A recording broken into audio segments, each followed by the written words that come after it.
Ladies and gentlemen,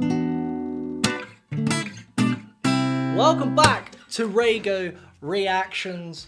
On today's video, I thought we'd change it up a little. I was just flicking through YouTube then and I saw a little video called David Gilmour's bassist, Guy Pratt, Rig Tour, an interview. I'm hoping he basically talks about the equipment he uses on stage.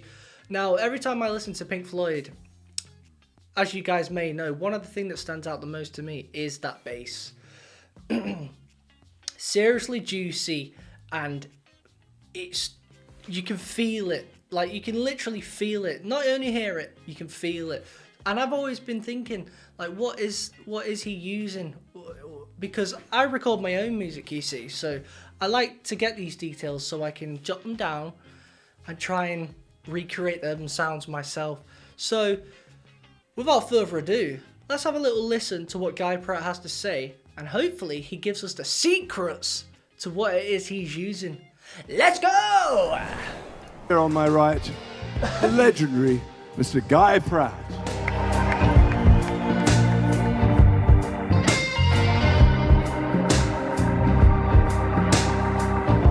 Hi, I'm Guy Pratt and we are here at Madison Square Gardens where I'm playing with David Gilmour for 5 sold-out nights, and we're going to have a quick look at my rig. 5 sold-out nights.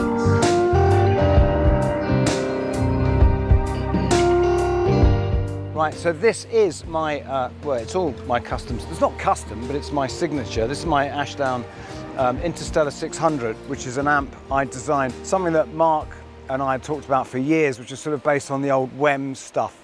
But when I was playing with the Source for the Secrets, because we were doing very sort of psychedelic 60s stuff, we wanted the feel of the sort of equipment that Pink Floyd used to use back in the day. So this has kind of got the look of like an old Selmer treble and bass amp and a WEM PA. And it's, like I said, Hold on a second. Let me make sure I'm getting this correct. Is Guy Pratt, is he a session bass player, or is he actually the original bass player of Pink Floyd? He has worked with Pink Floyd. So he worked with Nick Mason's Saucerful of Secrets. Now, if you didn't see, I reacted to a Nick Mason song the other day from the Saucerful of Secrets. And that's nice, because it goes to show that Guy Pratt's worked with Nick Mason, doing some of his solo stuff. And he also works with David Gilmour doing some of his solo stuff. So that just shows the level of maturity them boys are on. You know, letting them work with each other. Some, you know, would that be the case if it was Roger Waters? You know, who knows? very, very classic. It's fabulous. It's very much like an ABM, but it's got a much hotter valve drive section on it, which is really great. So I've got that, and then these CL310s, which are kind of based on our WEM PA cabinets, but they're fantastic. It's a perfect size cab, 3 with nice little couple of tweeters in it. This just does the business for me and has done for a couple of years, and will do for the foreseeable future. Okay, this is my gig rig pedal board. Again, this was built for the Saucers, and I had a lot to do. Oh mate, here we go. Hello, this is what I want to see. This is what I want to see. Right, what have we got here? I mean, look at this. Actually, look at the depth. Delete. So, if he's got things on it, EQ, delete. That is huge. Octave pedals, drive pedals, reverb pedals. Octave pedal on a bass. That's crazy. Look here as well. Wish You Were Here. Like, they got the songs all there so he can keep an eye on them. He knows what song he's going into. That's cool. I love stuff like this. What are these pedals? Are they... Changed a lot, but I do use everything on it, except, perhaps unsurprisingly, the wah-wah pedal. Yeah, there's not much call for it on this gig, but it's ended up being quite a lot of EQs more than anything, because I used a lot of basses on this gig. You'll see, so I've got various just EQs and level differences that need to be evened out. So yeah, it's a great fun board. What can I tell you? We've got 2 delays, nice old Echo Sex, Vox Gear, and the Boss Digital. Dimension C, because you know you can take the boy out of the 80s, but you can't take the 80s out of the boy. These are on Ashdown In fact, I've got a friend who's a top mixer engineer who swears by these for everything, but I don't think they do them anymore. A TC sub, which is a very beautiful, very great sub signal, overdrive, because it's overdrive. And then of course, my OC5, which I use on Sorrow, which is very much a kind of trademark sound. Obviously I prefer an OC2, but that's broken at the moment. And MXR Phase 90, because you can't have a board that's related to Pink Floyd in any way that doesn't have a Phase 90 on it. And the Cali 76, which is just a great compressor. And this little... I think this is one reason Pink Floyd sounds so good live, or anything to do with David Gilmour, to be honest. Because EQ, you don't really see a lot of guitar players with an EQ pedal or bass players. Like, to be honest, from the rig rundowns I've seen, you rarely ever see them with an EQ, but that EQ is going to completely shape the sound to cut off anything that shouldn't be there and morph it into exactly what you want. You can seriously carve the sound that you want with that. Because if you think about it, if you're plugging your jack lead into a bass and it's just being played and you're not controlling that EQ, it's just going to cause all kinds of like feedback. It sounds that necessarily you don't want. I've never even thought about it like that. But I suppose if you are playing guitar, you know, for those who might not know, you don't really want anything up to like 140 to 200 what's the word? Hertz. You don't want any of that. You can roll it off, so you could get the button and roll it down. So now your guitar isn't going to create all that noise, all that mud is disappeared. So you can make your live performance even cleaner. Not to mention that he's got a compressor, so when a sound goes too loud, it will crush it. So you can't go over a certain loudness. You know what I mean? I think that's what's making them sound so good. Their intellect and their precise pedals that they're choosing. It's like they're mixing while playing. It's complicated. I just suck at trying to get my thought across. Do you know what I mean? It's like you played a song and then you can mix it, but they're almost mixing on stage themselves, trying to get it just as good as it can. And I think that's why they are one of the biggest bands, Pink Floyd, because they were so in depth on their pedals. What do you guys think? Let me know in the comments. Nice little Ashdown pedal here, which is just for kicking my valve in and out. And there we are.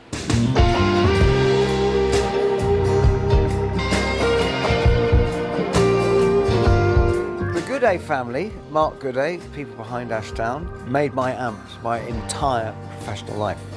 The first proper real pro gig I had, I mean, I'd had a few things before, but when I actually went off on tour for a band, it was this band Icehouse, that was in Australia in 1982. Part of my my stipulation for that was that they would buy me a Trace Elliot amplifier. Trace Elliot were this brand new little company at the time, and you had to go out to a shop called Soundwave, which is out in Romford in Essex, which is a real schlep from London. And in fact, on Facebook a few years ago, Mark found the order book and it had this AH250 for Guy Pratt. And it was really sweet because that's the start of my relationship with him. So I was with him for years with Trace Elliot, and then I was off the road for a few years just doing other things, and then which is when he left and went, and so I wasn't really around when he set up Ashdown. But then as soon as I started playing again, he started making amps again. So it's basically that they're all I've ever known. What I love about Ashdown is a lot of it is because I've always had this thing. I mean, it was more of an 80s thing, I guess, than now, but the difference between a bass and a guitar is I think with a guitar, you want to hear the amp.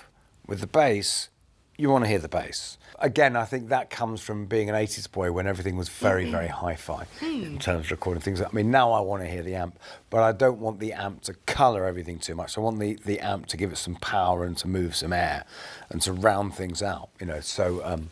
And Ashdown are very, very good for it. I have never looked at it like that, but you know what? That actually, now I think about it, makes so much sense. And that is kind of what I have been struggling with when I'm recording my own songs. He's so true, because when you're playing guitar, yeah, you want a good amp because you want to mess with it and get these different kinds of sounds. But with the bass, let's have it right.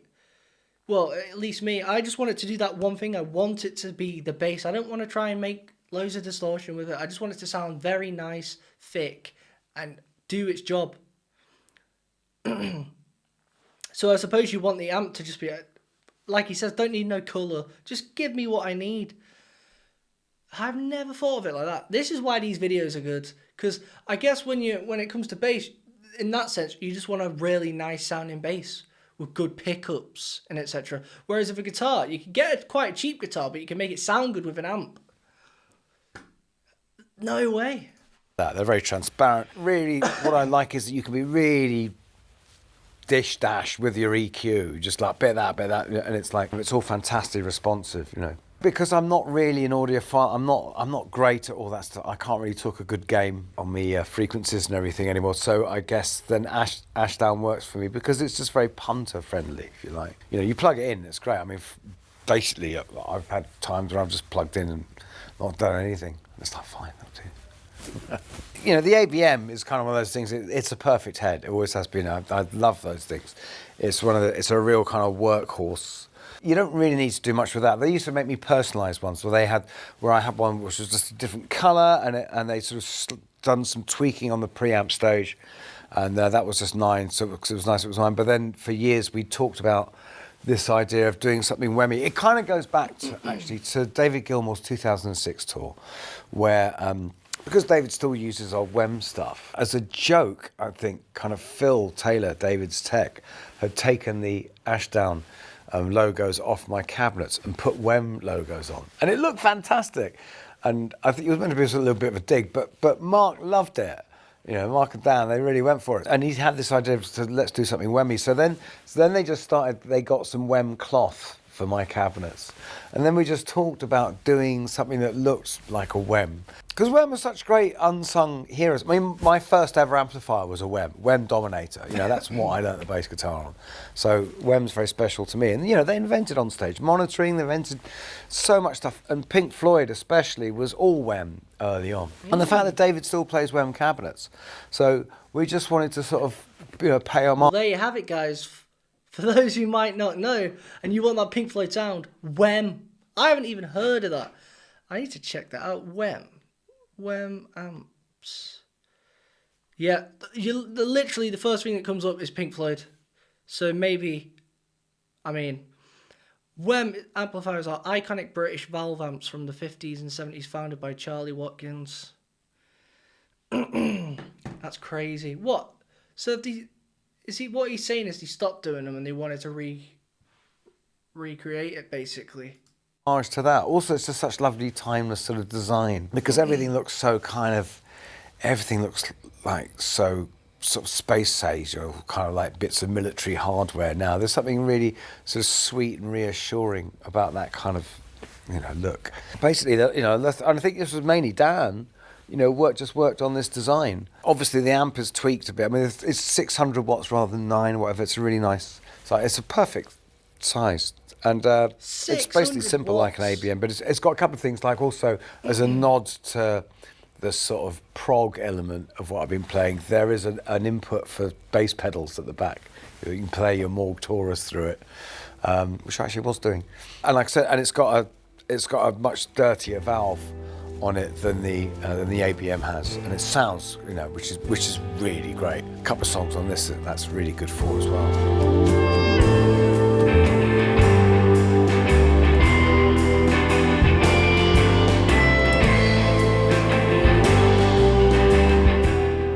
Jazz bass edition. It's quite funny. First bass I ever had, which I still have. That's a nice bass. Do you know where the neck? See that? How the neck is all one.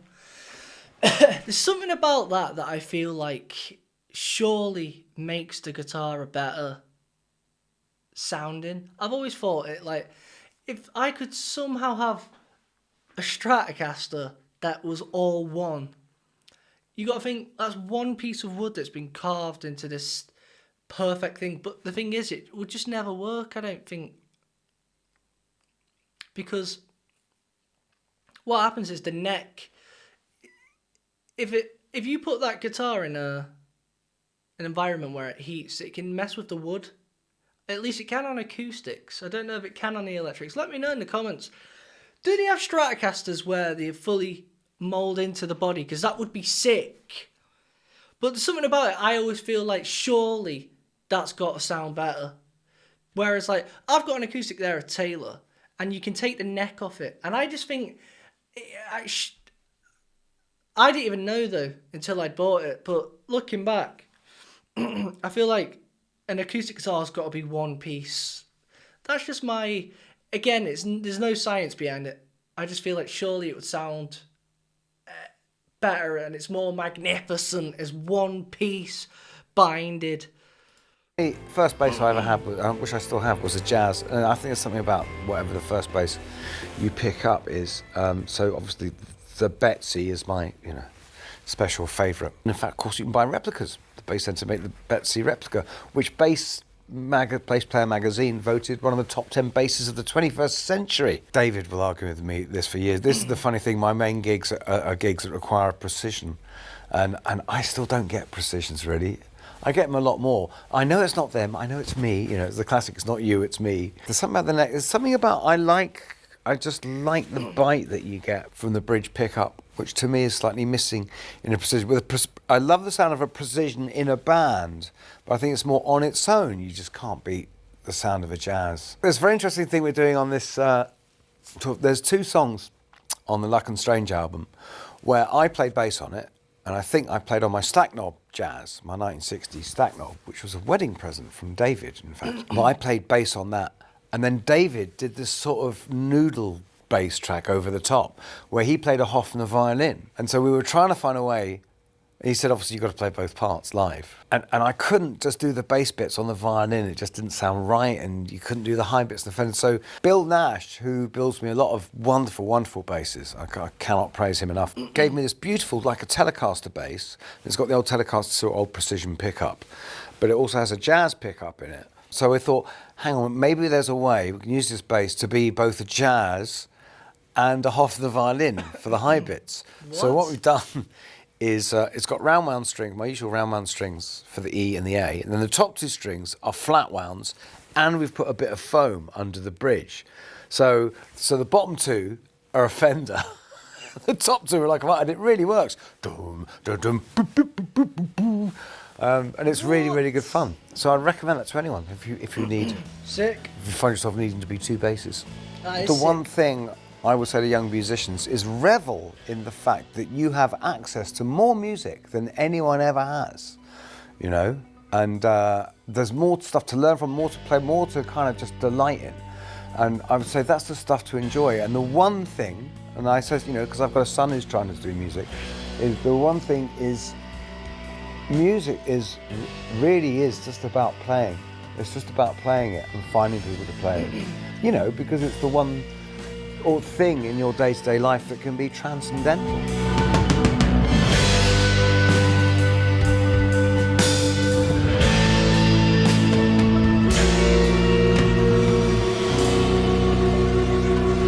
I love stuff like that.